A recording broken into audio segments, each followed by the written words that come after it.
palolo nemena. O kwala mayotaru sai kwala mayotawari. Mumugana dudu laitaro ya badatanu aturi.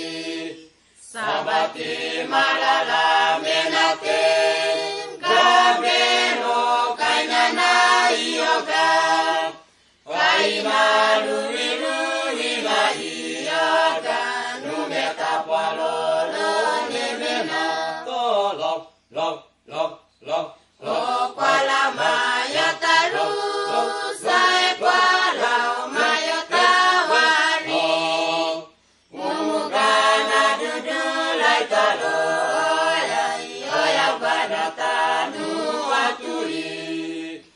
Kainalu saya tamalawasa na Yesu kerisa koina kata palolo tabenalani numeta palolo nemena